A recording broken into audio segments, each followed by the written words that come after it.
नमस्कार दोस्तों।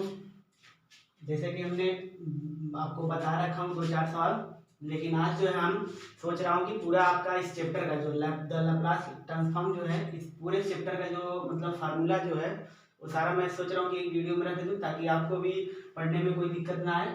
तो आइए देखते हैं सारा फार्मूला जो है द लैप्लास ऑफ ट्रांसफॉर्म का। तो इसमें सबसे पहला चीज़ है जो वर्ड है कि लैप्लास का मतलब क्या सिंबल होता है। तो द लैप्लास सिंबल जो होता है लैप्लास ट्रांसफॉर्म का, वो जो है बस यल को क्या करते हैं, यल जैसे बनाते थे उस यल को बस ऐसे पकड़ना, ऐसे कर देना है। तो ये होता है लैप्लास का सिंबल होता है। ये है सबसे पहला पॉइंट, बेसिक चीज। उसके बाद से दूसरा चीज क्या है कि सबसे बेसिक अगर फार्मूला स्टार्टिंग अगर करा जाए तो किससे किया जाए। होता है ना कि किसी चैप्टर का क्या नींव रखता है, जैसे किसी मकान का नींव होता है वैसे इस चैप्टर का क्या नींव रखता है उसका फार्मूला। जैसे नींव, नींव क्या मतलब बेस, उसका इस चैप्टर का न्यू बेस कहें तो बेस वाला फार्मूला जो है, बेसिक या बेस कहें तो ये पहला फार्मूला है जो वो हमारा बेस फार्मूला है लैप्लास ट्रांसफॉर्म का। तो ये हो गया। तो लैप्लास ऑफ एफ टी जो है कोई फंक्शन है, कोई फंक्शन दिया रहेगा तो उसका लैप्लास पूछेगा तो हम इस इंटीग्रल में जहाँ एफ टी है वहाँ पर उस फंक्शन को रख देते हैं। तो हमारा इसको जो है सॉल्यूशन कर देते हैं। तो ये पहला प्रॉपर्टी है।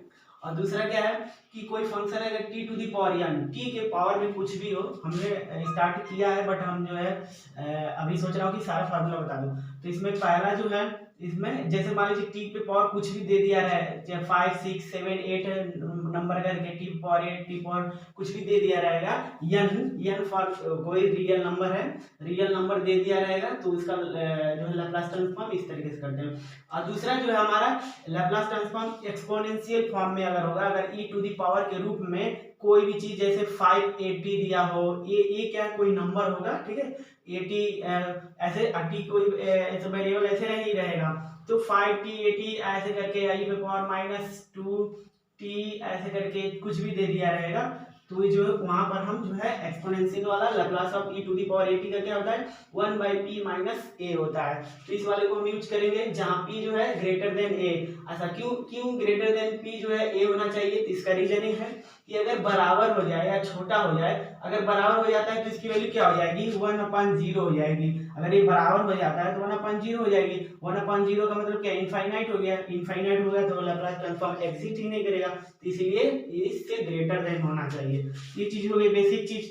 अब जो है लैप्लास ऑफ साइन 80, अगर साइन के फॉर्म में है, साइन फॉर्म में तो 80 के फॉर्म में दिया रहेगा तो जो यहाँ पर a की वैल्यू रहेगा, t तो रहेगा ही बट a की जगह कुछ भी चेंज करेगा, जो a की वैल्यू है वहाँ कुछ भी चेंज करेगा तो वहाँ a की जगह हम a रख देंगे। और p जो है हमारा कोई कॉम्प्लेक्स या रियल नंबर होता है, ये हमको ट्रांसफॉर्म है ऐसे लिखना होता है। बट हमको यहाँ से देखना है जैसे कि अगर मान लीजिए साइन 5t का पूछ दिया जाए तो ध्यान से देखिए, एक जगह क्या है 5 है तो यहाँ पर एक जगह हम 5 रख देंगे और यहाँ p स्क्वायर ऐसे ही हो जाएगा और प्लस ए स्क्वायर मतलब 5 क्या क्या हो जाएगा 25। ये हमारा हो जाएगा लैप्लास ट्रांसफॉर्म। इस तरीके से करते हैं, ऐसे छोटा छोटा सवाल है इस पे। तो ये हो गया। ऐसे ही cos 80 का a की वैल्यू कुछ भी रहेगी यहाँ पर रख देंगे। ध्यान देने वाली बात यह है साइन वाले में जो है a ऊपर है बट कॉस वाले में क्या है p है ऊपर, ठीक है। ये चीज ध्यान देना, p ऐसे सभी में लिखा है बट 5 की जगह यहाँ से हम कंपेयर करेंगे, जो रहेगा यहाँ पर वो लिख देंगे तो हमारा सॉल्यूशन हो जाएगा। ऐसे साइन 80 ये हाइपरबोलिक फंक्शन है। तो देखिए यहाँ पर h लगा है ना, इसका मतलब हाइपरबोलिक फंक्शन है। तो जब h करके ऐसे कोई सवाल दे दिया रहेगा साइन h 5t तो इसका क्या करेंगे, देखिए यहाँ से कंपेयर कीजिए, एक जगह क्या है 5 है तो 5 को हम कहा एक जगह रखेंगे तो एक जगह यहाँ रख देंगे, एक जगह तो क्या हो जाएगा और यहाँ पर एक जगह क्या लिख देंगे 5, तो 5 और p स्क्वायर ऐसे हो जाएगा। और ये क्या थोड़ा ऊपर बता देते हैं आपको, तो यहाँ पर एक जगह क्या हो जाएगा 5 हो जाएगा और p स्क्वायर ऐसे हो जाएगा और -a स्क्वायर यानी 25 हो जाएगा। तो इस तरीके से हाइपरबोलिक हो जाएगा। तो अंतर क्या है ध्यान से देखिए, साइन 80 क्या प्लस था और साइन हाइपरबोलिक 80 का क्या है माइनस है। बस ध्यान से देखिए हाइपरबोलिक रहेगा, अगर हाइपरबोलिक फंक्शन है तो वहां पर जो है हम माइनस लगा देंगे, अदरवाइज प्लस होगा। तो ध्यान से देखिए फार्मूला सेम है, फार्मूला सेम है, चेंज क्या है यहाँ माइनस हो गया है। क्यों, क्योंकि ये क्या था साइन 80 था, ये साइन हाइपरबोलिक 80 है, इस बात को ध्यान देंगे। ऐसे ही सेम फार्मूला कॉस का भी होगा। देखिए तो cos का जो है हमारा ए सेम है, फार्मूला देखिए सेम है वही चीज, बट प्लस की जगह क्या है माइनस है। ये आप याद करने के तरीका आप ले सकते हैं बहुत इजी तरीके से कि ये बस आपको याद है तो इसका हाइपरबोलिक आपको क्या करना है माइनस कर देना है। और एक चीज और, साइन वाले में ए जो होता है ऊपर होता है और कॉस वाले में पी ऊपर होता है। पी जो होता है एडिजी रहेगा क्योंकि वो कोई कॉम्प्लेक्स नंबर है, बट ए चेंज होता है यहाँ से देखते हैं। इस तरीके से ये भी याद हो जाएगा आपको। अब इसमें आता है first shifting property. First shifting property मतलब कुछ जो है e to the power at के फॉर्म में दिया रहेगा, बट उसके साथ में कोई फंक्शन दे दिया है। जैसे कि यहाँ पर क्या था e पावर at था, कोई फंक्शन नहीं था, बट मान लीजिए e पावर at के साथ साथ कोई फंक्शन आ गया, तब उसका क्या कहते हैं, तो उसको कहते हैं फर्स्ट शिफ्टिंग प्रॉपर्टी, उसको कहते हैं। तो Laplace of e to the power at का हम बता दें कोई एक जगह कोई नंबर हो सकता है, तो ft जैसे कि यहाँ कोई फंक्शन था, ठीक है। तो क्या करेंगे हम उसमें, इसका जो है ft जो है इसका लैप्लास ट्रांसफॉर्म कर देंगे। कैसे करते हैं लैप्लास ट्रांसफॉर्म, यहाँ से करेंगे, इसमें रखकर और इसको सॉल्व करके इसका लैप्लास ट्रांसफॉर्म निकालेंगे। निकालने के बाद ये जो आएगा आंसर वो आपका p के फॉर्म में आएगा।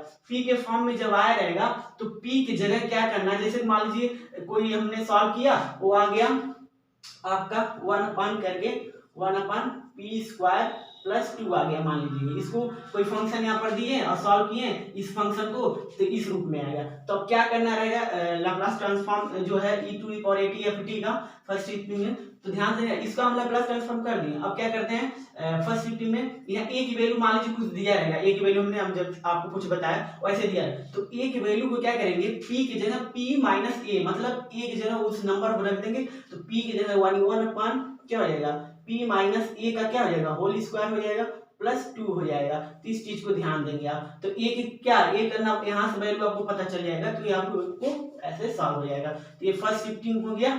अब इसी तरीके सेकंड शिफ्टिंग क्या है, अगर कोई मान लीजिए अदर कोई फंक्शन दे दिया है, ft यहाँ पर कोई फंक्शन था, बट अब यहाँ पर कोई gt फंक्शन अलग से दे दिया है, तो वहां पर आपको इस रूप का दिया रहेगा, ऐसे दिया रहेगा, आपको कहेगा कि इसको जो है सॉल्व करके मतलब लैप्लास ट्रांसफॉर्म इसको सॉल्व कीजिए, इस तरीके से दिया रहेगा। ध्यान से देखिए, उसके लिए हम क्या करते हैं, ये चीज यूज करते हैं, क्या करते हैं, लैप्लास ऑफ gt, मतलब इसका लैप्लास gt निकालना है इस फंक्शन का, तो क्या करते हैं e to the power minus ap fs। तो ध्यान देखिए fs क्या है, यहाँ पर ft a को भूल जाइए तो क्या हो जाएगा, यहाँ पर t हो जाएगा। ft का हम लैप्लास ट्रांसफॉर्म कहाँ से निकालेंगे, यहाँ से निकाल। हमको आप स्टार्टिंग में ही हम आपको बताएं कि इस चैप्टर का जो है न्यू रखने वाला, न्यू का मतलब बेस बनाने वाला इस फार्मूले को यही है, ये सभी फार्मूले में यूज होगा। तो ध्यान से देखिए, तो यहाँ पर एक मुझे ft फंक्शन के t के फॉर्म में होगा, तो ft का हम लैप्लास ट्रांसफॉर्म करेंगे। यहाँ पर ध्यान दीजिए यस नहीं, यहाँ पर p होगा। इसका रीजन ये है कि किसी बुक में जो है यस लेता है, किसी बुक में यस लेता है, किसी बुक में पी लेता है, तो ये आप कंफ्यूजन नहीं होंगे, किसी बुक में यस दिया होगा, किसी बुक में पी दिया होगा, उससे नहीं मतलब है। यस और पी जो होगा कोई कॉम्प्लेक्स या रियल नंबर होता है। हमारा फार्मूला हम किसी भी फार्मूले में कन्वर्ट करके सॉल्व कर सकते हैं, इससे डरने वाली बात नहीं है। इसलिए यहाँ पर पी और यस मतलब इसमें कंफ्यूजन नहीं होना चाहिए, यस लिखा गया था, बट p क्योंकि हमने सारा फार्मूला p के फॉर्म में लिख रहा हूँ, इसलिए सारा फार्मूला p के फॉर्म में ही रखूंगा ताकि आपको इजी समझ में आए, अदरवाइज चेंज करने से फिर कंफ्यूजन हो सकता है आपको। तो देखिए लैप्लास ऑफ gt का क्या होगा, e to the power minus ap, ये फार्मूला है आपका, ये आपका फार्मूला है किसका, सेकंड शिफ्टिंग। इस तरीके से कोई फंक्शन दिया रहेगा तो gt का निकालना है, तो e to the power minus ap। अब ध्यान से कि p तो ऐसे ही लिखा है, a की वैल्यू कहाँ से मिलेगी, a की वैल्यू आपको यहाँ से कंपेयर करने पे जो मिलेगा वही यहाँ पर a की वैल्यू लिख देंगे, ये हमारा हो गया इतना सॉल्व। और ft कहाँ से मिलेगा, ft हमारे ft को सॉल्व करेंगे इस वाले फार्मूले से, तो ft मिल गया। अब ft मिल गया यहाँ पर और ये a की वैल्यू यहाँ से मिल गया, रख देंगे, तो हमारा फर्स्ट शिफ्टिंग इस तरीके से जो प्रॉब्लम जो होगी, इस तरीके से जो फंक्शन आएंगे हम इसको सॉल्व कर सकते हैं इजी तरीके से। अब देखिए change of scale property, change of scale property, अब मान लीजिए यहाँ पर जो था t आ रहा था ना, बट t की जगह कुछ चेंज करके आ गया, जैसे कि मान लीजिए 80, यानी 80 कोई नंबर कुछ भी हो सकता है, तो अगर इस फॉर्म में है तो क्या करते हैं, इसका लैप्लास ट्रांसफॉर्म करते हैं, तो a की वैल्यू यहाँ से कंपेयर करेंगे तो 1/a हो जाएगा, और यहाँ पर जो p की वैल्यू जो ft को सॉल्व करेंगे, ft यहाँ से सॉल्व करेंगे, मान लेंगे इसको पूरा को ft है, ft इस तरीके से सॉल्व करेंगे, ft यानी ft, बट p की जगह क्या रखेंगे, p/a रखेंगे। ये चीज ध्यान देना है कि हम सॉल्व करेंगे p के रूप में आएगा, लेकिन जहां जहां p रहेगा वहां p/a रख देंगे और 1/p, ये फार्मूले में गया। अब इंटीग्रल फॉर्म यानी मान लीजिए कि कोई लैप्लास ट्रांसफॉर्म है, उस इंटीग्रल फॉर्म में दे दिया, तब उसका कैसे लैप्लास ट्रांसफॉर्म करेंगे, तो 0 से t और एफ यू डी यू ये कोई लैप्लास ट्रांसफॉर्म इसका निकालना है, इंटीग्रल फॉर्म है, ठीक है। इंटीग्रल फॉर्म का लैप्लास ट्रांसफॉर्म निकालना है आपको। तो क्या होता है इसका सॉल्व करने की क्या करेंगे, एफ पी बाई पी, बस पी से क्या करना है डिवाइड करना है, एफ पी मतलब ये पूरे क्या करेंगे सॉल्व करेंगे तो ये पी के फॉर्म में आएगा, ये पी के फॉर्म में, तो जो होगा A F P by P हो जाएगा। इस तरीके से हो गया। अब देखिए डिवीजन बाई टी, अब मान लीजिए किसी फंक्शन में टी से डिवीजन हो तो क्या करते हैं, उसका फार्मूला होता है यस। तो देखिए यहाँ पर भी जो यस लिखा गया है, बट यस नहीं लिख कर यहाँ पर पी लिख देंगे, क्योंकि हमारा जो है सारा फार्मूला जो है पी के फॉर्म में लिखा रहा है, इसलिए अब ध्यान देंगे कि पी के फॉर्म में ही होना चाहिए, एक में ही वेरिएबल में होना चाहिए, अदरवाइज डिफरेंट करेंगे तो कंफ्यूजन होगा। इसलिए हम सारे फार्मूला को पी के रूप में ही रखेंगे, यस में नहीं रखेंगे। अदरवाइज आपको कंफर्टेबल लग रहा है तो यस में याद कीजिए, अदरवाइज पी में याद करिए जिसमें आपको मन कर रहा है, ठीक है। तो आइए अब देखिए टी से डिवीजन है तो क्या करते हैं, पी से इनफाइनाइट रखते हैं, एफ पी डी पी। अब एफ पी कहाँ से मिलेगा, एफ पी यानी इस वाले फंक्शन को जो है एफ टी जो है, एफ टी को इसका लैप्लास ट्रांसफॉर्म कर लेना। कहाँ से करेंगे, यहाँ से करेंगे। मैं बार बार बता रहा हूँ ये फार्मूला जो है इस चैप्टर का न्यू रखता है, न्यू मतलब बेस बनाता है। तो वहां से हम एफ टी निकालेंगे, एफ टी यानी एफ टी को जब लैप्लास ट्रांसफॉर्म करेंगे वहां से, तो एफ पी के रूप में मिल गया। एफ पी को आप सॉल्व करेंगे इस इंटीग्रल से, तो हमारा टोटली क्या कहलाएगा, ये डिवीजन बाई टी से, ये हो गया। अब मान लीजिए अभी हमने बताया टी पे पावर जो है यहाँ पर n था, बट इसके साथ कोई फंक्शन आ गया, जैसे कि यहाँ पर कोई फंक्शन या टी आ गया, अगर यहाँ पर कोई फंक्शन आ गया तब तो क्या करेंगे, तो इसके लिए फार्मूला क्या है, माइनस 1 पे पावर n आपको यहाँ से पता चलेगा। टी पे पावर अगर 5 है, 6 है, 4 है, कुछ भी हो तो वहां से हम n की वैल्यू रख देंगे। अब एफ टी का क्या होता है, जनरली हम एफ टी का क्या लैप्लास ट्रांसफॉर्म यहाँ से निकालेंगे। एफ टी का लैप्लास ट्रांसफॉर्म निकालने के बाद इसको यहाँ पर रखेंगे और उसको जो है कितनी बार डेरिवेटिव, ये जो है डेरिवेटिव डिफरेंशियल, कितनी बार डिफरेंशियल करेंगे, इसके पावर n है ना, जितना यहाँ पर रहेगा उतना बार इस एफ पी का हमको जो है डेरिवेटिव करना होता है। और यहाँ पर जो है 1 पे जो -1 है उस पे पावर n है, मान लीजिए 3 है अगर यहाँ पर तो क्या आ जाएगा 3 हो जाएगा, तो इसकी वैल्यू क्या आ जाएगी -1, क्योंकि ये ऑड नंबर है तो हमेशा माइनस में आएगा, इवन है तो हमेशा प्लस में आएगा, ये चीज हो गया। अब मान लीजिए n की वैल्यू 3 था तो ये माइनस हो गया, और इस पे करेंगे तो डेरिवेटिव कितना बार हो रहा है, इसका डेरिवेटिव ध्यान से देखिए तो 3 बार में हो रहा है, ये 3 बार में हो रहा है कि नहीं एफ पी का।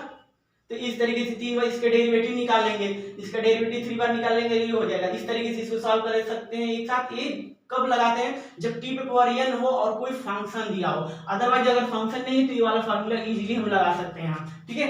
अब देखिए तीसरा जो है हमारा पीरियोडिक फंक्शन है। पीरियोडिक फंक्शन क्या होता है, जो कि कोई लैप्लास ऑफ एफ टी है, इसका पीरियोडिक फंक्शन के रूप में दिया रहेगा तो हम उसका फार्मूला क्या डायरेक्ट लाएंगे, कोई फंक्शन जैसे कोई पीरियोडिक मतलब क्या है, कोई रिपीट करता है तो उसका क्या फार्मूला होता है इसका यहाँ पर लिख लेंगे 1 minus e to the power minus p capital T हो जाएगा, 0 से t हो जाएगा e to power minus p t हो जाएगा, और यहाँ पर क्या हो जाएगा एफ टी हो जाएगा, dt हो जाएगा। ये हमारा फार्मूला है किसका, पीरियोडिक फंक्शन का।